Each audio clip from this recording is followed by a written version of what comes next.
আমি ফার্স্টে মানে এই ভিডিওটা করতাম না, পুলিশ স্টেশনেও আসতে হলো। এখন আমরা বেরোচ্ছি The Unlimited Travel Vlog। Hello everyone, welcome to our new blog. তো জিরোনার সেকেন্ড পার্ট নিয়ে আমি হাজির হয়েছি। তো আগের ব্লগে দেখলেনি আমাদের সঙ্গে একটা দুর্ঘটনা ঘটেছে, তো কিছু করার নেই, আমাদেরকে মুভ অন করতেই হবে। তো আমরা সবাই মিলে সেজে গুজে রাতের ভিউ এনজয় করতে বেরিয়ে গেছি। তো চলুন গোটা ব্লগটা দেখতে থাকুন। আমি আপাতত যে সকল কান্ট্রিতে ঘুরেছি, তো তাদের মধ্যে সব থেকে বেশি হ্যাপেনিং যদি কান্ট্রি বলতে হয় তাহলে আমি স্পেনটাকে নাম্বার 1-এ রাখবো। হ্যাঁ, জার্মানও কিন্তু যথেষ্ট হ্যাপেনিং কান্ট্রি, কিন্তু দুটোর মধ্যে কম্পারিজন করলে স্পেন ফার্স্ট। আর আমার সব থেকে যেটা ভালো লেগেছে সেটা হলো খাওয়া দাওয়া, কারণ অন্যান্য কান্ট্রি বা ইউরোপিয়ান কোনো কান্ট্রিতে গিয়ে আমি খুব একটা ভালোভাবে খেতে পারি না, কারণ আমার পোষায় না। কিন্তু এই ফার্স্ট টাইম আমার কোনো খাবার এখানে পছন্দ হয়েছে আর আমি খুব তৃপ্তি সহকারে খেয়েছি।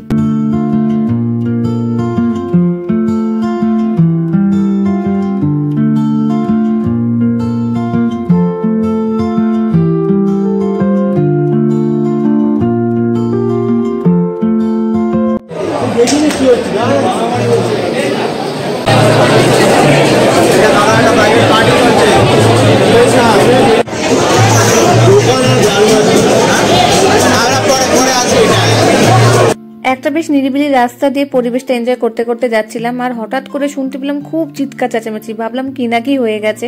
তারপর একটু সামনে এগোতেই দেখছি প্রচুর লোক, ওখানে সব পার্টি হচ্ছে। তা আমরা ভাবলাম চলো আমরাও এই পার্টিতে ভিড়ে যাই। তো অনিন্দ বললো না, একদম না, এদের পার্টিতে না, চ যেখানে আমরা ঘুরতে বেরিয়েছি সেখানেই যাই।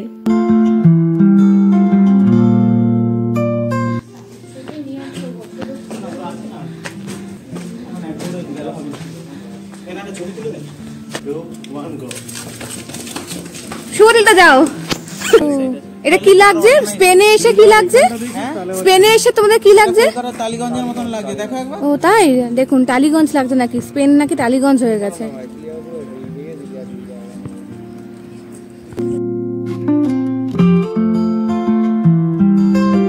আর আপনাদের তো জানাতেই ভুলে গেছিলাম, আপনারা কি জিরোনার সঙ্গে কোনো কিছু রিলেট করতে পারছেন?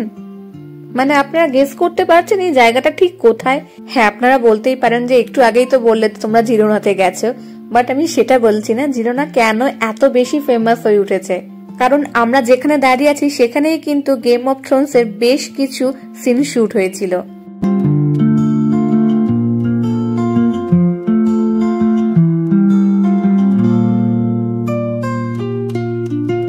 পায়ে হেঁটে আনন্দ করতে করতে শহরটাকে বেশ ভালোভাবে উপভোগ করছিলাম, কিন্তু হঠাৎ পেটের মধ্যে ছুঁচোয় ডন মারলো।